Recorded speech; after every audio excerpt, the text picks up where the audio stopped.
At my sister's extravagant wedding under dazzling lights and overflowing champagne glasses, all they placed in front of me was a dry piece of bread. No flowers, no wine, not even a name on the seating chart. My mother tilted her head, her smile radiant, but her words cutting like a blade. "This is enough for you." My perfect bride sister walked past, glanced down, and whispered, "Pathetic as always."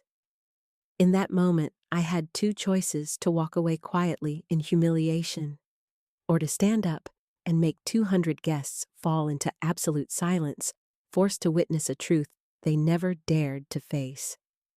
Hook, too. That night, my sister's wedding didn't end with music. It ended with the truth I exposed, shattering the honor they had fought so hard to protect.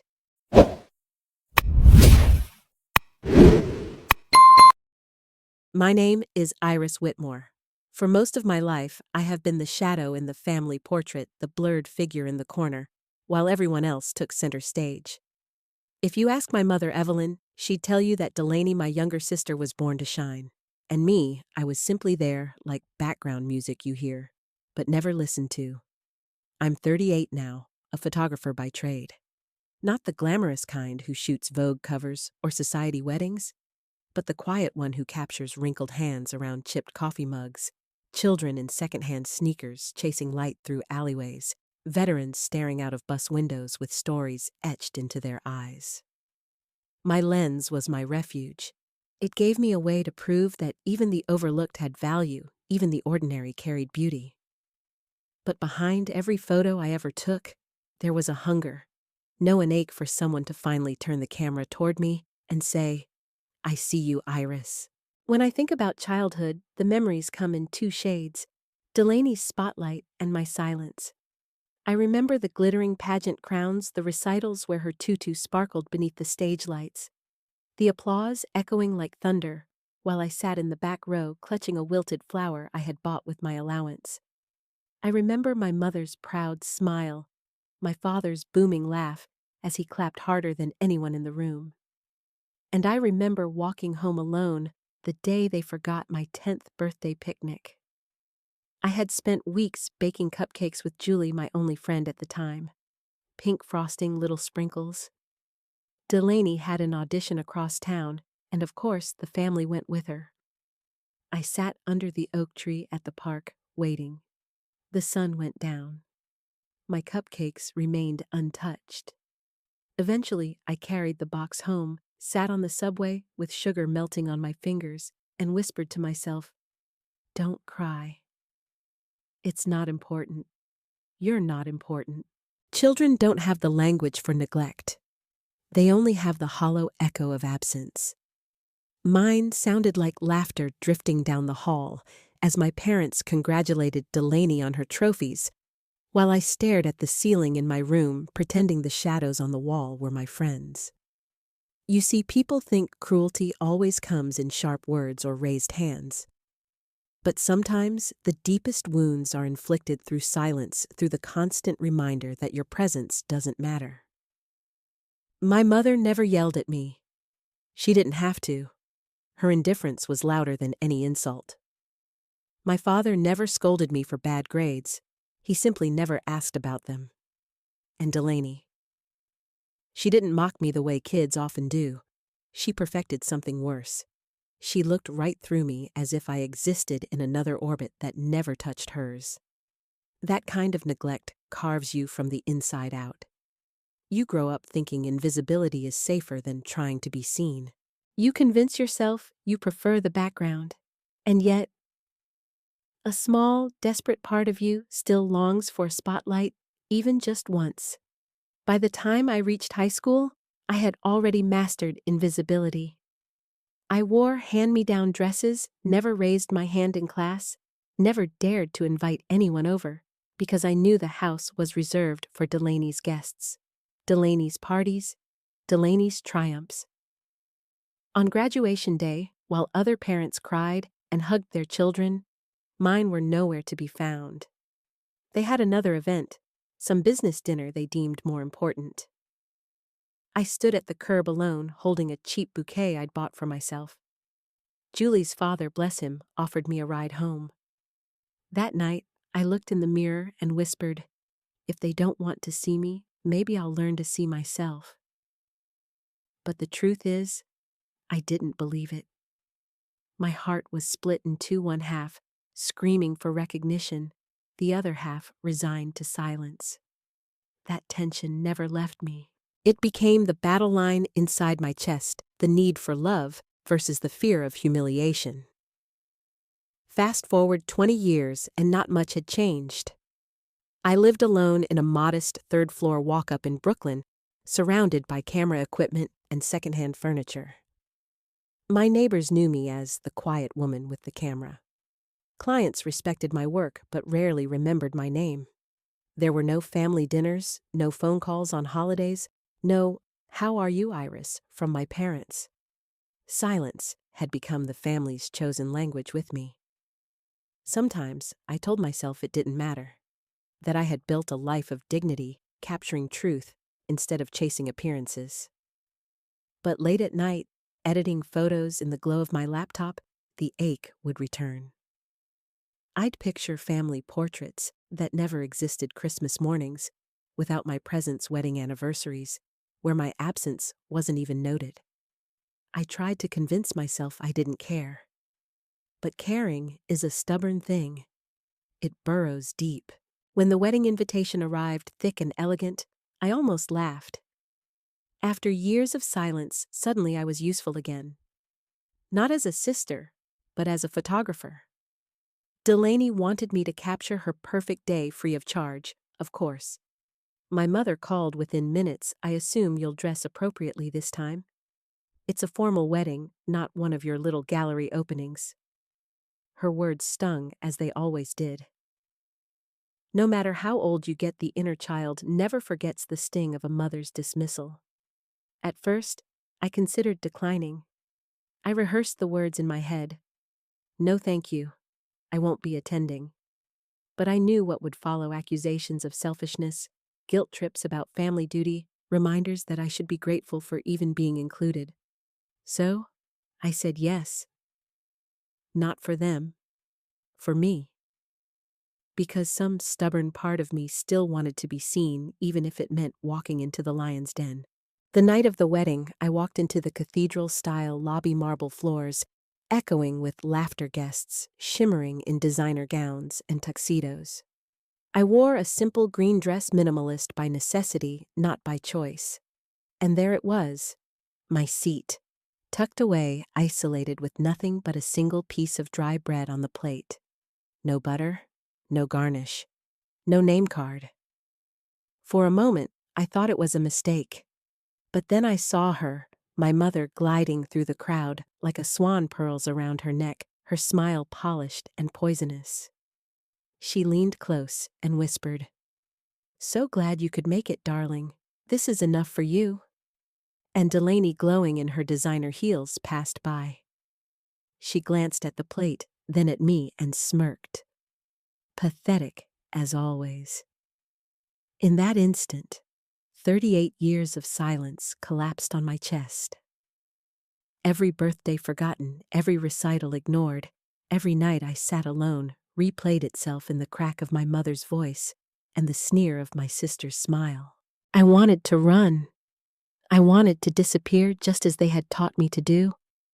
But another part of me, the part that had grown tired of swallowing humiliation, whispered, "Not this time." Sitting at that lonely table, staring at the stale bread, I felt two voices inside me. One said, "Stay quiet. Walk out. Cry in the bathroom where no one can see you. That's what they expect, and that's what's safe." The other said, "Stand up. Remind them who you are. Show them you're not invisible anymore." The war between those voices raged in me. My hands trembled under the table. My heart pounded so hard, I thought the guests could hear it. I tasted metal in my mouth, the sharp tang of adrenaline. Psychologists call it fight or flight. I had lived my whole life in flight. That night, something in me chose to fight. I didn't rise immediately. I waited, listening to the speeches about love, unity, legacy. words so hollow they rang like glass about to shatter. And then, when the microphone passed near my table, I stood, calmly, deliberately. "Let's watch something special, shall we?" My voice didn't shake. The room went still. The lights dimmed. And in that moment, I knew I wasn't the forgotten daughter anymore. I was the reckoning they never saw coming. When I walked away from that wedding night after the screen went black, I didn't go home feeling triumphant. People think exposing the truth is victory, but the truth is more complicated. What I felt was exhaustion. A deep, bone-heavy exhaustion that carried me into bed without removing my shoes. And as I closed my eyes, memories came back. Memories I had avoided for decades, the kind that sting worse than fresh wounds, because they are old, calcified, and deeply embedded. It wasn't just that my family had humiliated me with a piece of dry bread. That moment was merely the echo of something that began long ago when I was a child learning piece by piece that I was not the chosen one. My sister Delaney had always been extraordinary, at least in my parents' eyes. She had the kind of jawline that looked sculpted for pageant crowns, the effortless charm that made teachers beam and neighbors lean in to listen. At ballet recitals, her pirouettes were clumsy, but the applause still thundered. At pageants, even when she stumbled over the "what do you want to be when you grow up" question, the judges smiled indulgently. She was the golden child cared for, praised, and groomed for the world. And me, I was the invisible child. The one who slipped through the cracks, who sat at the kitchen table with her homework unfinished because no one checked, who never got the dress fittings or the camera flashes. Psychologists have a term for this: the family role system. One child becomes the golden child, the embodiment of the parent's ambitions. The other becomes the scapegoat or the ghost, the one who absorbs neglect so the family balance can remain intact. Delaney sparkled so I could fade. That was the unspoken bargain. One memory still burns like a scar. It was my 11th birthday. I woke up early wearing the second-hand dress I had ironed myself the night before. I decorated the small dining table with paper streamers I had cut into uneven strips. I waited for the smell of pancakes for my parents to emerge with cheerful voices. Instead, I found a note on the fridge: Delaney's audition back late. There's cereal in the cabinet. I sat at the table staring at the box of Cheerios, the silence of the house wrapping around me like a punishment. By afternoon, I carried the little cake I had baked to the park, hoping maybe my parents would surprise me later. But they never came. The candles remained unlit, and when the wind blew, it snuffed out even my hope. I learned something that day: sometimes you aren't forgotten by accident. Sometimes you are forgotten by design. My father Reginald was a man of business. His words carried the cadence of a boardroom, measured, cold, transactional. He never yelled at me, never punished me. He simply treated me as though I wasn't worth the investment of his time. My mother, Evelyn, was different. She was all about appearances. She could orchestrate an entire gala dinner, down to the placement of every fork, yet somehow never noticed when I came home crying. She smiled for the world and ignored the child standing right in front of her.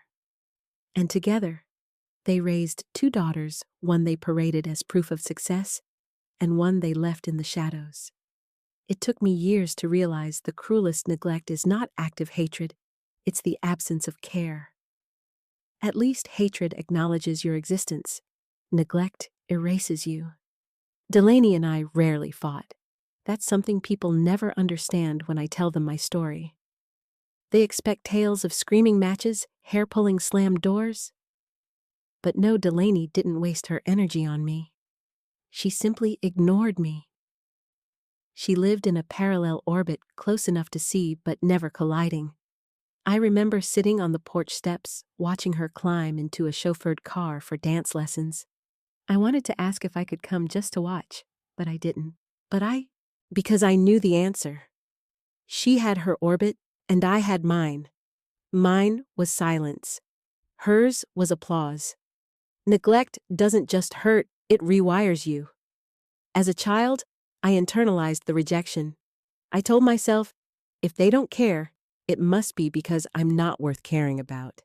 If they forget, it must be because I'm forgettable. That's how shame is born, not from loud accusations, but from quiet patterns repeated over time. Every forgotten birthday, every empty chair at my school performances, every time my mother bragged about Delaney, while pretending I wasn't in the room each moment, was a brick laid in the wall of my shame.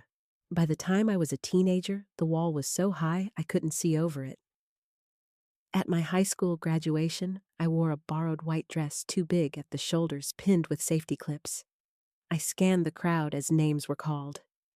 Parents screamed, waved roses, took pictures. When my name was read, there was silence. No cheers, no camera flashes. I walked across the stage with my head held high, but my chest was hollow. Afterward, as classmates embraced their families, I stood at the curb. No one came. No one ever came. Julie's father again was the one who noticed, pulling his car up and saying, "Need a ride, kiddo?" I smiled, but inside another piece of me fractured. That was when I turned fully to photography. Behind the lens, I could control what was seen and what was ignored. I could frame the overlooked, the forgotten, the invisible people like me. Each photo I took was both art and therapy. It was as if by capturing someone else's dignity, I was reclaiming my own. But even in that refuge, the ache remained. Every picture I developed whispered the same truth. You're searching for recognition you never had.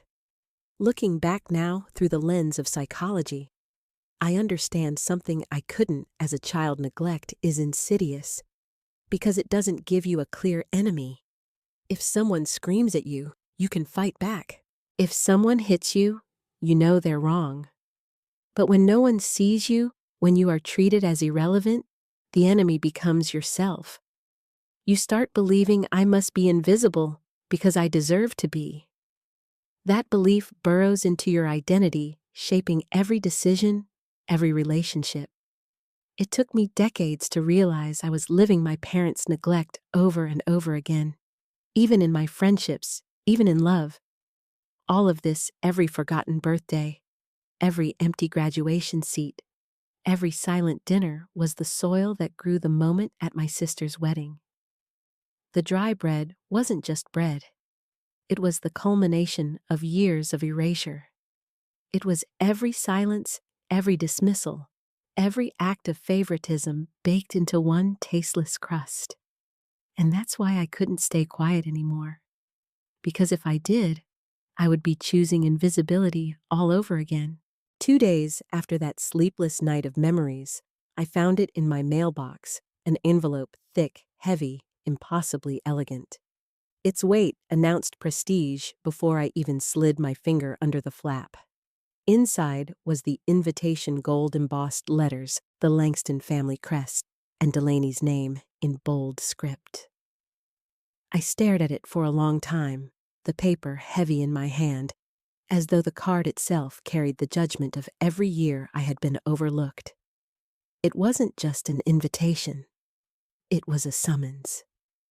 The moment I read the words, "We request the honor of your presence," the old ache ignited. Presence. How ironic. For 38 years, my presence had been the one thing they had worked hardest to erase. The word cut deeper than the sharpest insult. And yet, as I held the card, I felt the smallest flicker of temptation. Was this it? Was this the moment I could finally step into the room and be acknowledged not as the forgotten sister, but as someone who belonged? Psychologists call this intermittent reinforcement the cruelest form of conditioning. Even after years of neglect, the smallest gesture of inclusion can feel like salvation. You learn to chase the crumbs, believing that maybe this time the love will last. My phone rang minutes later. Her voice, smooth and clipped, slid through the speaker. I assume you received the invitation. I swallowed. I did. Well then, she said, please try to dress appropriately this time. It's a formal wedding, not one of your little gallery openings. I closed my eyes. Same voice, same tone. 30 years, and she still knew how to reduce me with a single sentence. But here's what shocked me. I didn't cry. Not this time. I only felt the slow burn of anger I had buried for decades, anger that pulsed now like a warning flare. Later that evening, my phone buzzed again. Delaney's name flashed across the screen. Iris. Her voice was high-pitched, dripping with false warmth. I'm so glad you'll be there. You've got the best eye. We figured since you're family it would be super meaningful. And you know? Free, of course. That last word, free, hit like a slap. It was always like this. I wasn't a sister. I was a service, a convenience, a prop for their perfect performance. I wanted to scream, I'm not your unpaid photographer. I'm not your invisible sibling. I'm not your backup plan. But instead, I whispered, of course, that's incredible. Because sometimes silence isn't agreement, it's strategy. That night, I lay awake staring at the ceiling. My mind pulled me in two directions. One voice begged, don't go, spare yourself, they'll only hurt you again. The other whispered, go. But this time, don't go as their victim. Go as yourself. Go for you, not them. The conflict was unbearable. It felt like two versions of me battling for control, the wounded child who wanted to hide, and the adult woman who was tired of hiding. Psychologists describe this as cognitive dissonance, the unbearable tension of holding two opposing truths at once. And the only way to resolve it is to choose. In the middle of this storm, I remembered Julie, my childhood friend, the one who had seen me waiting alone on too many curbsides. Years ago, after another night of humiliation, she had said, Iris, maybe one day you'll stop showing up for them and start showing up for yourself. Her words came back like a lifeline. Maybe attending wasn't about my family at all. Maybe it was about reclaiming the part of me that had been silenced for decades. The morning after, I stood in front of the mirror, holding the invitation in one hand. For a long time, I studied my reflection. Not the wrinkles, not the tired eyes, but the question behind them. Who do you want to be when you walk into that room? The child in me said, I want them to see me. The woman in me answered, I want to see myself.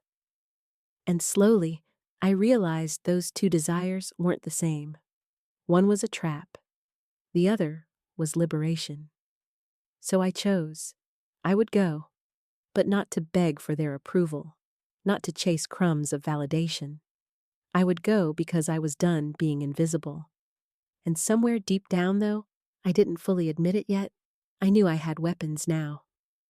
Memories, recordings, truths they thought I'd never uncover. I didn't plan to use them. Not yet. But I carried them like armor.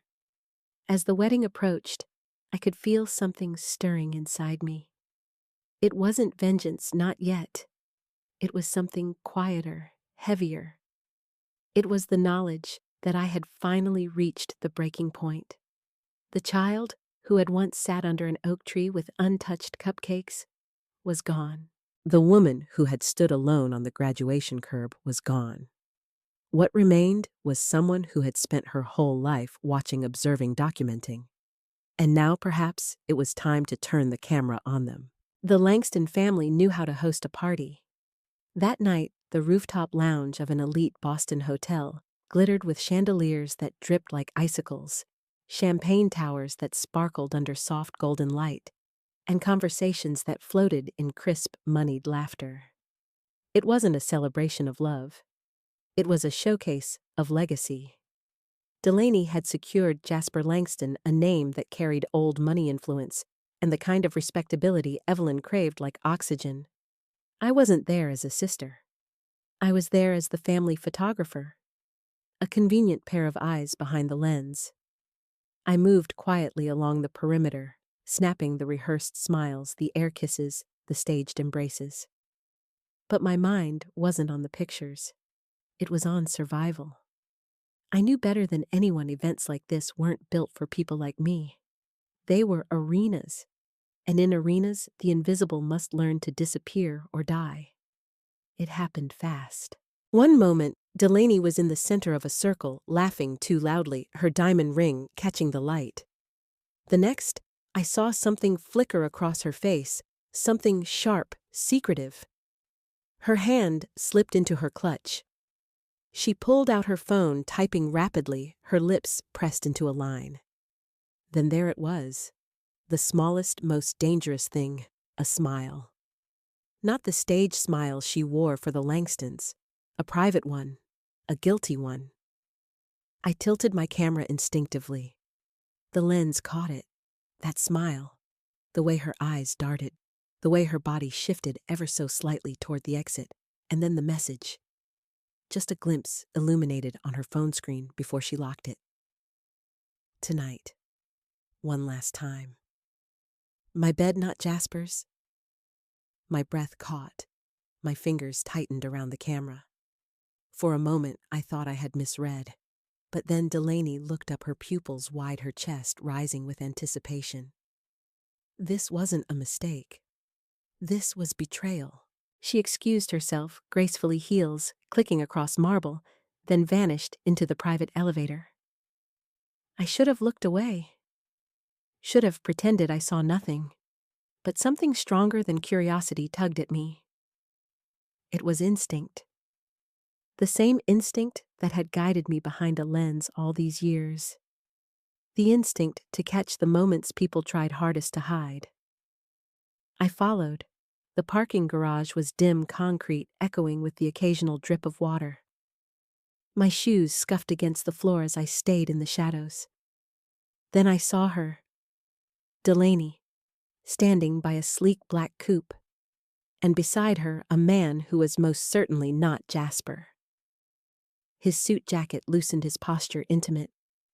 I raised the camera, hands trembling, breath shallow. Through the viewfinder, I saw Delaney laugh softly, her fingers brushing his lapel. I saw him lean in, saw her tilt her head, lips parting with a familiarity that spoke of long practice. I hit record, not because I wanted to, but because I couldn't stop myself. The camera whirred softly, capturing everything, the touch, the smirk, the way she slid into the back seat with him, vanishing into the shadows of the car. The door slammed shut, and in that echo, something shifted in me. I lowered the camera slowly, my hands trembling. It wasn't just infidelity, it was prophecy. All my life, I had been told I was invisible, insignificant. But now in my hands, I held proof that could fracture the perfect world they had built. And for the first time in decades, I wasn't powerless. The thought terrified me, because power is heavy. And when you've lived a lifetime without it, even the idea of holding it feels dangerous. It should have ended there. One recording. One secret. Enough to destroy a wedding if I chose. But fate wasn't finished.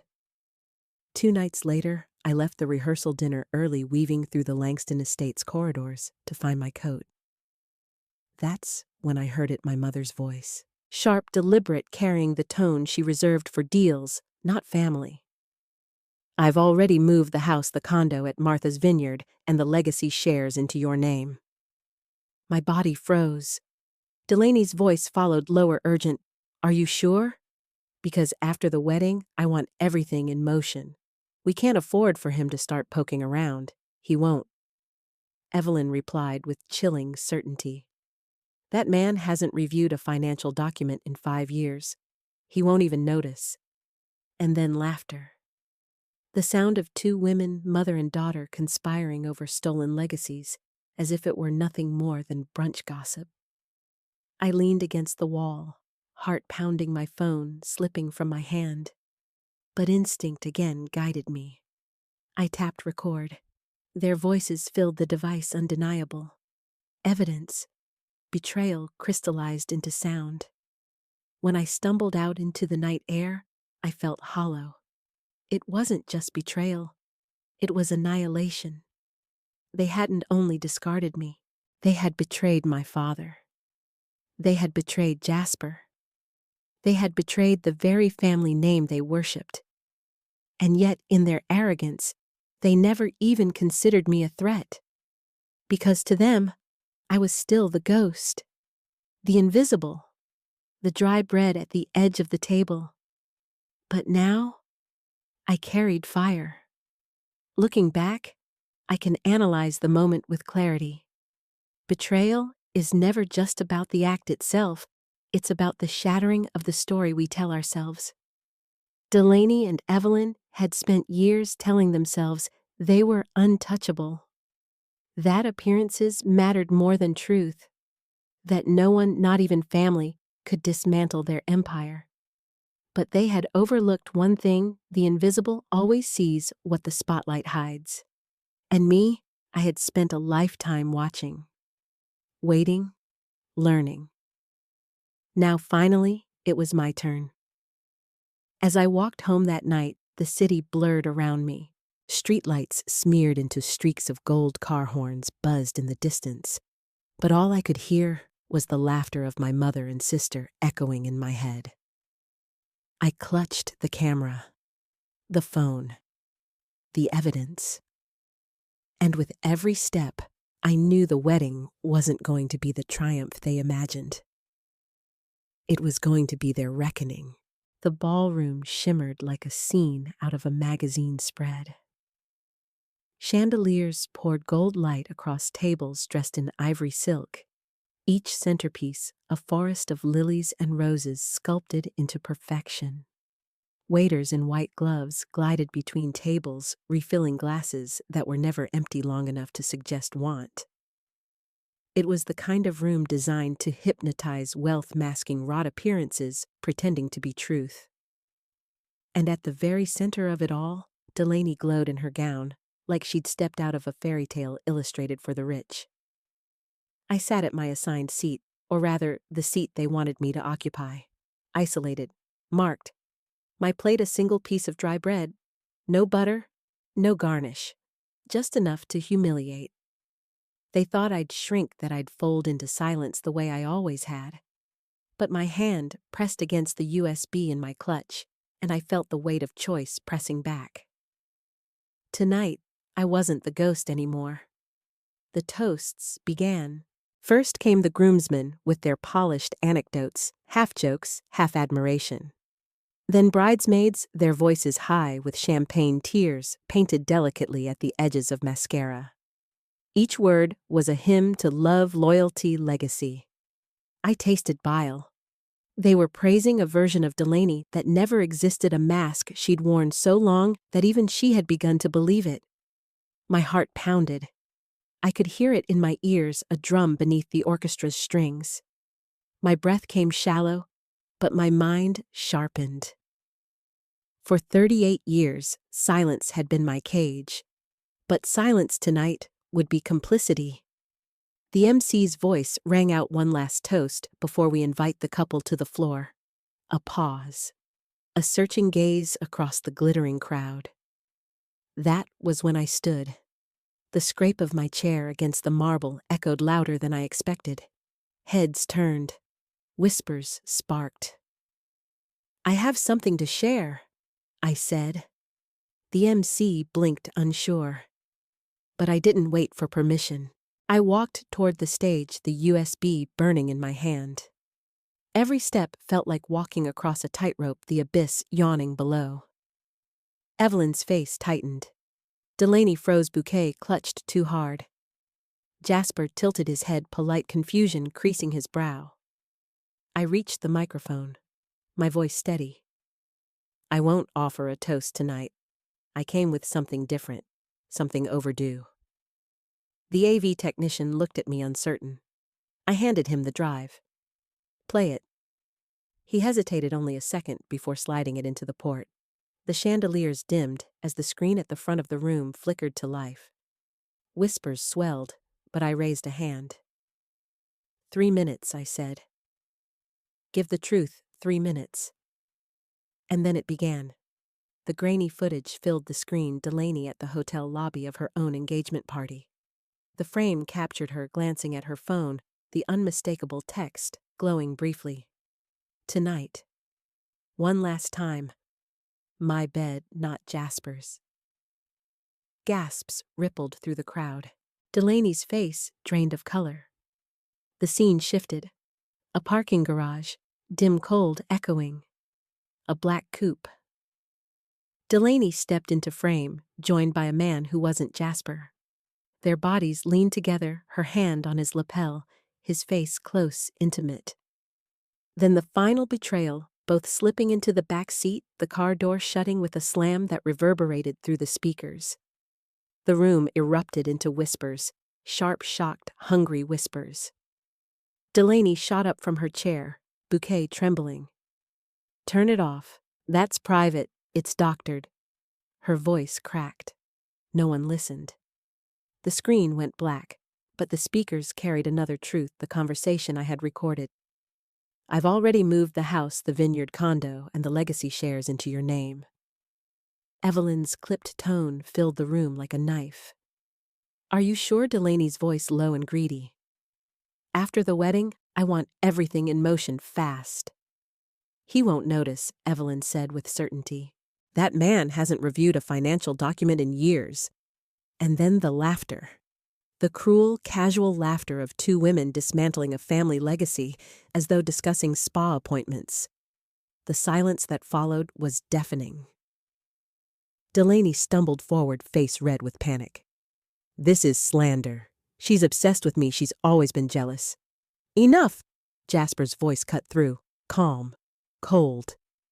He stood, eyes locked on the screen, even as the images faded. Enough. Douglas Langston, his father, rose beside him. His voice carried the weight of an empire. This union was built on values. Deceit is not a value we do business with. As of this moment, all alliances between the Langston Group and the Whitmore Foundation are void. Evelyn's mask cracked. She clutched the table as though it could hold her collapsing world. Reginald. My father looked lost, older than I'd ever seen him.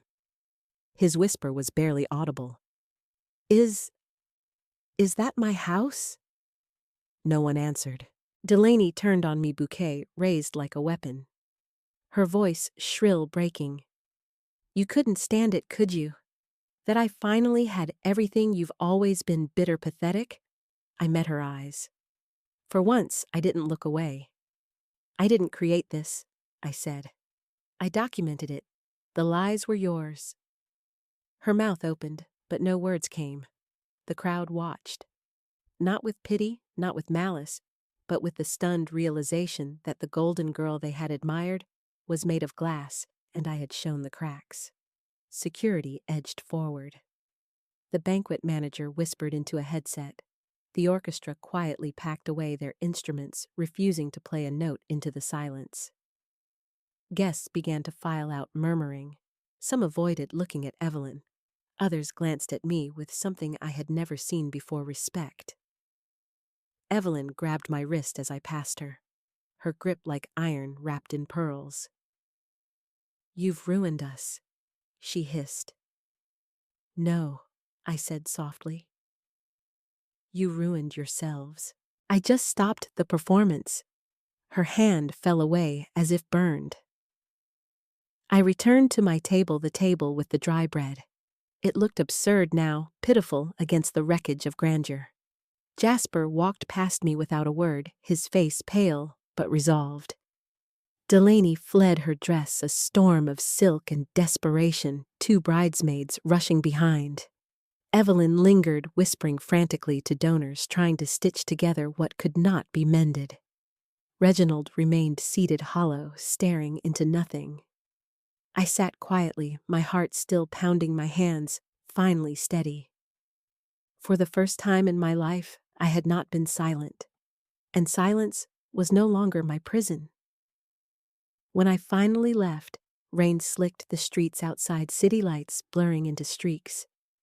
I felt the cold drops soak my dress, my hair, but I welcomed it.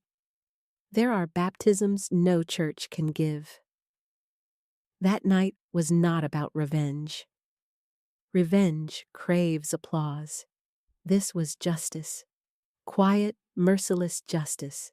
And as I walked into the rain, I knew the story of my family was over. But mine was just beginning. The morning after the wedding, Boston felt quieter than usual. Maybe it was just me. Maybe the silence wasn't in the streets, but in my bones. I woke in my Brooklyn apartment, the rain from last night still clinging to my dress, in a heap on the chair. My phone buzzed, non-stop calls, messages, voicemails. I didn't answer a single one. Instead, I brewed black coffee bitter enough to scrape my throat. For the first time in decades, I felt no obligation to soften anything. The wedding had ended in silence, an entire ballroom stripped bare of its illusions. But silence has an afterlife. It lingers, it grows, it demands. And now, each of us would live inside it. If you've never been adored, you might imagine that losing admiration is survivable. It isn't. For someone like Delaney, who had lived her whole life reflected in applause, the absence of it was a kind of death. Witnesses told me later she spent the rest of that night locked in a hotel bathroom, mascara streaked down her cheeks, her gown soaking in the tub like a corpse. 2 bridesmaids tried to coax her out, whispering reassurances that dissolved into pity. Pity, something Delaney could not endure. By morning, the tabloids were circling. The Langston name protected Jasper, but Delaney's was already bleeding across headlines. Betrayal at the altar bride's affair exposed. I imagined her scrolling furiously, searching for a version of herself, not shattered, not mocked. But there was no such version anymore. From a psychological lens, Delaney had been raised as the golden child. The adored one, the projection of family ambition. Golden children don't just receive praise, they are built from it. Remove it, and what remains? A hollow structure collapsing under its own emptiness. Delaney wasn't evil. She was a product of her stage. But products don't survive when the factory burns down. My mother was made of marble, or at least she wanted the world to think so. She had perfected the smile that looked genuine in photographs, the handshake that lingered just enough, the whisper of influence that opened doors.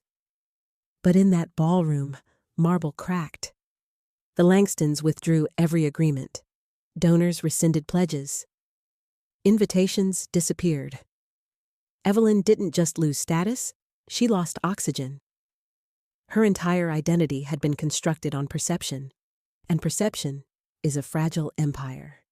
I heard she spent the next week calling board members, museum chairs, old friends. Most declined to answer. Those who did spoke carefully, their words, like disinfectant, polite, sterile, meant to create distance. For a woman like Evelyn, silence was worse than insults. Insults can be fought, silence cannot. As a psychologist, I know narcissistic personalities crave supply, attention, validation, applause. Deprive them of it, and they wither. They don't collapse publicly, they erode privately, staring at mirrors that no longer reflect admiration. I don't know if Evelyn looked in the mirror that week. I imagine she did. And I imagine for the first time in her life, she saw not a queen, but a woman cornered by her own vanity. My father had always been absent even when present. His body sat at dinners, but his mind lived in boardrooms, his voice carrying the cadence of quarterly reports. But the recordings broke something in him. To discover that the house he thought he owned had already been signed away, that the condo, the shares, the symbols of his success had been bartered behind his back, it didn't just humiliate him, it annihilated him. Neighbors later told me they saw him walking the block, aimlessly, tie-loosened shoes scuffing against pavement. One said he looked like a man searching for his own shadow. When you define your worth by possessions and control betrayal strips you of both. And then you're left with the one thing you never wanted to face yourself. Reginald was never cruel the way Evelyn was. He was simply absent. But absence has consequences. He had ignored for too long, and now ignored was what he became. Jasper Langston had been raised on contracts on loyalty, written in ink. But nothing in his pedigree prepared him for betrayal broadcast on a screen, in front of 200 guests. In the days after I heard he canceled their honeymoon without a word. The Langston estate shuttered its gates to Delaney Evelyn, the entire Whitmore name. Jasper didn't lash out. He didn't speak to the press. He did what men of old money do best, he withdrew. But I imagine the silence inside him was thunderous. To love someone, or at least believe you do, and then to learn it was a script all along. It fractures more than trust. It fractures identity. I didn't envy him, but I respected the way he stood in that ballroom, refusing to let deceit rewrite itself as confusion. He chose truth even when it scorched him. And then there was me. For days I couldn't step outside without whispers. Some looked at me with awe, others with suspicion. I had become the woman who played the video, the sister who detonated a wedding. But privately, I was exhausted. Justice doesn't bring peace overnight. It rattles your bones, forces you to sit in the rubble of what you've destroyed, even when what you destroyed deserved it. I sat in my studio staring at prints pinned to the wall. An old man's hands, a child's laughter caught midair, a woman's profile shadowed in grief.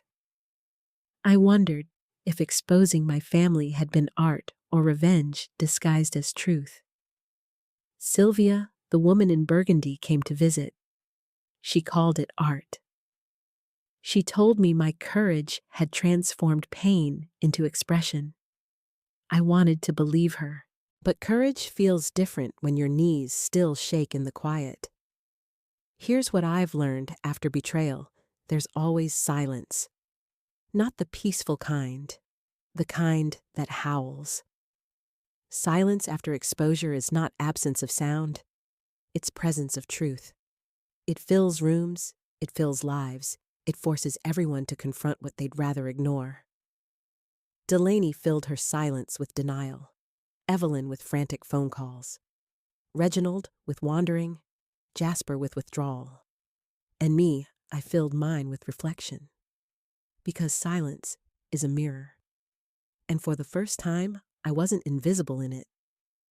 One night, unable to sleep, I wrote a letter to my mother. You thought silence was power. You thought erasing me would make me disappear.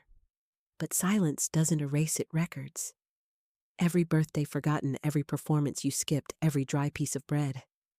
It all lived in me waiting. And when the moment came, I gave it back to you.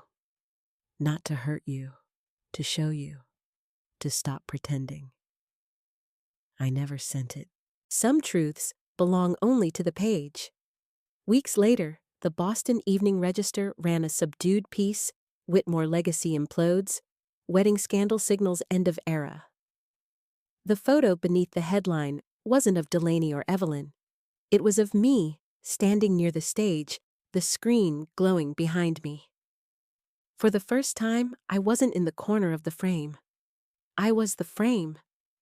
We all lived inside the silence after the wedding. Delaney, Evelyn, Reginald, Jasper, and me. But silence isn't equal. For some, it's suffocation. For others, it's liberation. As a psychologist, I can tell you the difference lies in whether you face the truth or keep running from it. My family ran. I didn't. And that is why, for the first time in my life, silence finally felt like mine. The scandal had cracked open my family, but the days that followed were not triumphant. They were heavy. Brooklyn mornings felt like winter, even when the sun was warm. I'd walk to the corner cafe, only to hear my name whispered behind paper cups. Some looked at me with awe, the woman who exposed betrayal. Others with suspicion, the sister who destroyed a wedding. Fame, I learned, is just another form of silence. It drowns out the voice you've been fighting to hear your own. At night, I stared at the ceiling. Had I done it for justice or for revenge? That question gnawed at me like a rat in the dark. It was Sylvia, the woman in Burgundy, who found me in my studio weeks later. "You've started something?" she said, her eyes scanning the portraits on my wall. Old men, children, strangers, each captured in moments too quiet for magazines. "This isn't something," I said flatly. "It's survival." She shook her head. "No, it's art. Raw, painful, honest. You didn't just expose them, you exposed yourself. That takes courage, and the world needs to see it." Her certainty startled me. No one had ever spoken of my work as necessary. Useful maybe, convenient, but never necessary. That night, I thought of Julie, my childhood friend. Maybe one day you'll stop showing up for them and start showing up for yourself. Maybe that day had come. Sylvia arranged for a small gallery show in Queens. Just a dozen prints, my quiet photographs, hands wrinkled by labor children chasing shadows, a woman praying alone in a laundromat. The opening night was modest. A few art critics, some students' neighbors curious about the woman from the headlines. I stood in a corner bracing for judgment. And it came. One critic whispered, "She's only here because of the wedding scandal." Another said, "Exploitation sells." The words cut deep. Was my work only valuable because I detonated my family's secrets? Was my lens respected or only my scandal? But then a woman approached. Middle-aged, soft-spoken. She pointed to a portrait of an old man sitting alone by a window. "That's my father," she said, tears in her eyes. "He hasn't spoken in months." But when he saw this photo, he nodded. He recognized himself. "You gave him back to me." And in that moment, I understood my work wasn't about my family's downfall. It was about presence. Giving presence to those who had been made invisible just as I had been. Success didn't come easy. With recognition came criticism, jealousy, even threats. Some said I'd humiliated my family for profit. Some said my art was just therapy disguised as photography. And maybe they were right. But therapy isn't weakness. Therapy is survival. Nights were hardest. I'd wake from dreams of the ballroom, my mother's grip on my wrist, Delaney's face collapsing under the weight of truth. Guilt would crawl into bed with me, whispering that I had destroyed more than I'd saved. But in the mornings, I returned to the lens. Because behind it, I wasn't just Iris Whitmore, the forgotten daughter, the wedding scandal. I was a witness, a storyteller, a woman reclaiming her own frame. Months later, an art journal listed me as one to watch in 2026. They wrote, "Her work carries honesty without cruelty, intimacy without intrusion. She photographs the invisible, and in doing so, makes us see ourselves." For the first time in my life, people weren't looking through me. They were looking because of me. And that more than revenge was justice. Delaney disappeared from society pages. The golden child turned ghost. Evelyn retreated into a smaller house, her calls unanswered, her parties unattended. Reginald wandered quiet, a man learning the language of loss too late. I didn't gloat. I didn't celebrate. Their collapse wasn't my triumph. It was their consequence. All I felt was distance. And distance, I learned, is a kind of freedom. Rebirth isn't about becoming someone new. It's about returning to the self you were before they told you you weren't enough. I hadn't been reborn as an artist. I'd always been one. The rebirth was in believing it. As a psychologist might say, trauma imprints silence, but healing imprints voice. My lens had always been my voice. I had just finally turned it toward myself. One night, as I locked my studio, I caught my reflection in the window. Not the invisible child, not the bitter sister, not the woman clutching a USB like a weapon. Just me, Iris. And for the first time, that was enough. It was late a Saturday evening in Brooklyn. Rain hammered against the window, slicing the city into silver threads. I was sorting prints for a new exhibition, each photograph an attempt to translate silence into shape, when I heard the knock. Not a confident knock. Not the rhythmic rap of a delivery driver. Softer. Hesitant. A question disguised as sound. I froze. Few people came uninvited. Fewer still knew where I lived.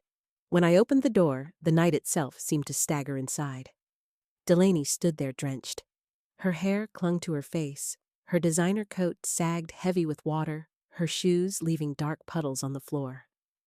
For a moment, she didn't speak. She just stared at me with the kind of eyes you see in hospital waiting rooms. Eyes that have rehearsed 1,000 speeches, but forgotten them all at the threshold. For weeks after the wedding, I'd told myself I didn't want to see her again. I had rehearsed rejection, the slam of a door, the cold dismissal, the satisfaction of ending where she began. But when I saw her shoulders hunched mascara bleeding into rain, I couldn't summon cruelty. We stood there locked in a silence thicker than the rain outside. She finally whispered, "Iris." Her voice cracked not from the storm, but from the exhaustion of someone who had run out of places to hide. I didn't answer. I simply stepped back, leaving the door ajar. She crossed the threshold carefully, as if afraid the floor might reject her. Her eyes roamed the studio prints on the walls, tripods in the corner, the faint smell of fixer still clinging to the air. I handed her a mop. "Start there," I said. "No negotiations, no embraces, no speeches. Just the simplest task, the only entry fee I could accept." Delaney took it without protest. She moved to the far corner, head bowed, dragging water into small rivers that glistened under the yellow studio light. Each stroke of the mop was a confession, though no words accompanied it. Watching her work was strange. This was Delaney, the girl who once danced across stages, the woman who had once bathed in applause. Now she was bent over a mop, her hair plastered to her cheeks, her hands trembling. I remembered her laughter in the ballroom, the cruel curve of her lips, as she whispered, pathetic as always. And yet, here she was, stripped of costumes, exposed in the rawness of consequence. As a psychologist, I knew what I was seeing, the collapse of the grandiose self. Narcissistic supply gone, reputation shattered. Delaney had no choice but to face the void she'd avoided her whole life. And the void was mopping a stranger's floor at midnight. Hours passed. She cleaned in silence, leaving trails of humility where puddles had been. I worked at my desk, pretending to sort negatives, but really watching her. Occasionally, she glanced up, her lips parting as if to speak, but each time she closed them again. And maybe that was better. Words had been our weapon, our wedge. For once, silence carried more truth than any sentence. When the floor finally gleamed, she leaned on the mop like a cane. "I thought," she began, voice ragged, "I thought I could control everything. Jasper, Mom, even you. But in the end, I lost all of it. I set down the negatives. You didn't lose it, Delaney. You traded it. You traded truth for applause, and applause doesn't last." Her eyes brimmed, but she didn't cry. "Do you hate me?" I considered the question. Hate was too simple, too clean. What I felt was heavier layered grief, anger, pity, recognition. "No," I said finally. "I don't hate you, but I don't trust you either." Delaney nodded slowly, as if she'd expected nothing else. She placed the mop against the wall and sat on the floor-drenched coat still clinging to her body. For a long time, we sat in silence, the quiet hum of the radiator, the rain tapping glass, two sisters divided by decades of wounds, and one night of truth. Then, almost imperceptibly, she reached out. Not for my hand, not for forgiveness. Just a small gesture palm open on the floor between us. An invitation, not a demand. I didn't take it, but I didn't turn away either. Delaney's return wasn't redemption. Redemption is too neat, too cinematic. What she brought into my studio was something messier: accountability. The first flicker of humility, the smallest step toward humanity. And maybe that was enough for now. As dawn seeped through the blinds, painting the studio in pale gray, I realized something. The girl who had stolen birthdays, who had bathed in applause while I sat alone, had returned not as a queen, not as a rival, but as a sister stripped bare. Whether we rebuilt from there or not was another story. But for the first time, the choice was mine.